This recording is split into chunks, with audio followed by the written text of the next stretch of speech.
Hey everybody, my name is John Lynch and I am doing 365 days of alternate day fasting, and today is day 146, so it keeps coming. We're doing really great. So in this last week, things have been going really well for me. I'm officially going to call the 2-day fast a success. Now, what had happened was over the last video, I talked about how I had done two 2-day fasts. So usually the way my fasting works is I have a day of eating, followed by a day of fasting, followed by a day of eating.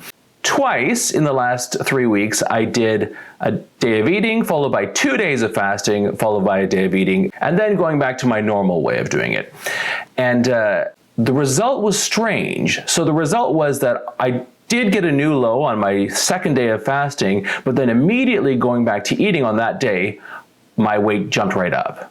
And this was so strange to me. And it happened for 2 weeks. So both times I had that same result where I got to a new low and then it popped right back up. And so over the course of a good 2 weeks, I was towards the low of my plateau, but still really into a plateau. And now this week, everything has returned to a normal, but a better normal. If I've been losing weight this way through the entire fast, then I'd be way ahead of where I am now. So it feels really good. Now, when I was struggling with this plateau issue, I got a lot of great comments in support and giving me ideas about what might be causing it that were really helpful, including a comment from Dora Edwards, who talked about an article she read called Of Whooshes and Squishy Fat.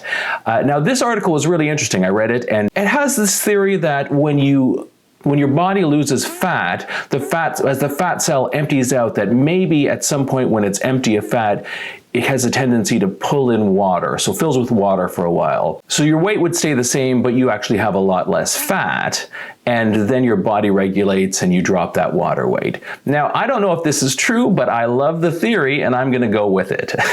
I know for a fact that when I'm doing double fasts, like 2 days of fast in a row, it's impossible that I'm not losing fat.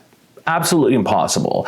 So the fact that I go immediately up to a plateau, or that I went immediately up to a plateau, indicates that there's something strange going on. I don't know that it's super important in regard to your long-term goals. You know, like if this is happening, it's not going to affect your goal over the long term, but it's certainly going to affect you not wanting to smash your head against the wall when you're not losing weight and you're doing everything that you need to be doing for it. So I was really happy to have that article and to take a look at it. And I've noticed in this last week that my body definitely is readjusting down. So I love that. Yeah, and again, I'm calling the 2-day fast a success. It works for me compared to doing little rules on my eating day. So I'm now in a space where I have no specific rules on my eating day. I can have whatever I want, but then if I want to accelerate my fasting, I'm gonna add fasting days to it. And so that seems to be what works for me, and I'm happy with it right now. My number one priority is to keep this going. So I don't want to do anything that's going to take away my motivation or make it really unpleasant for me to be doing this. It's pretty easy for me to do it so far, and I'd like to keep it that way. Overall this week, my energy is really good, actually. I'm getting by on less sleep each night, which I always think of as a positive sign. And I'm getting my days started earlier on a regular basis. So I really like that. You know, if you can get started and get stuff done early, it's much better than trying to do it all at 2 a.m. And I also think that my overall mental health is improving. The main sign I see for this is that I'm getting more little things done in my life. I'm the type of person who naturally hyper focuses on stuff. So for years and years and years, my modus operandi was, if I was working, I would put my head down, start designing, start doing work, and then raise my head and 8 hours had gone by and I'd hardly moved except for all the work I'd done. That was a normal thing for me, and I don't think it's healthy. I think it kind of burns you out. And over time, just from the burnout of that, I had to kind of try to put brakes in that. But the thing is, that's a luxury that I've not been able to keep now, because now that I'm a single dad, I don't have the time that I used to have, and I certainly don't have the big blocks of time that I used to have. So for me to get used to breaking my time up and having interruptions and doing that was a bit of a challenge for me. And I've been doing it, I've been working on it for about 6 or 7 years now. So this last week, what I noticed is I have more mental space to do that kind of stuff. I love that. I love being able to get a lot of things done and to feel more maneuverable mentally. I don't know. It's hard to explain it, but it's a sign for me. Another thing I really noticed this week is that my body is changing again. So you know when you lose weight and your body starts to change, and all of a sudden you kind of have all your fat stores emptying out a bit, and so things that seem solid are now no longer as solid, and that was a good feeling. I had that happen once already through this process. I had that happen a couple months ago, and so you feel that you have the hard stuff underneath it, and you're like, great. Well, a bunch of that hard stuff turns out to be fat as well, because that is now also breaking down, which is a bit of a surprise to me. Not entirely a surprise, but I just wonder how far this rabbit hole goes. You know, is it fat built on fat built on fat? At some point, I'm hoping we get to like solid muscle that's real below me.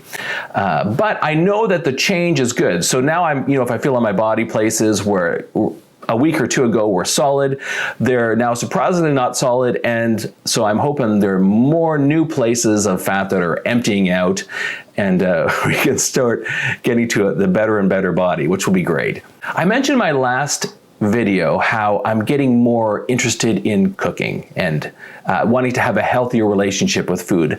Basically, I want to go from my main fun focus of food being freebasing sugar to having taste and interesting food and cooking things. So now I'm looking to have replacements for food that I really like in a different way. So like adding nice salads to lunch that I enjoy, not just like little leaves and stuff like that.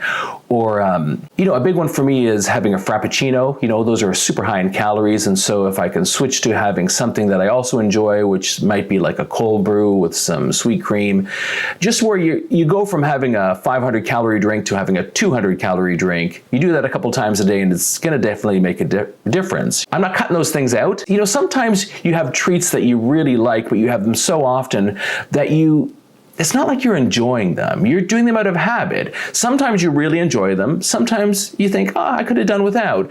So in those I could do without moments, what I'm looking for is to have a replacement to, hey, save me 300 calories. Why not? Well, I think that's it for this week. I really enjoyed all the comments and the new subscribers, people telling me what you guys are doing and your support and your ideas. You know, things are really helpful. It's great to have community and to be able to do this journey with you guys. So thanks so much for that, and you've made it to the end of another video.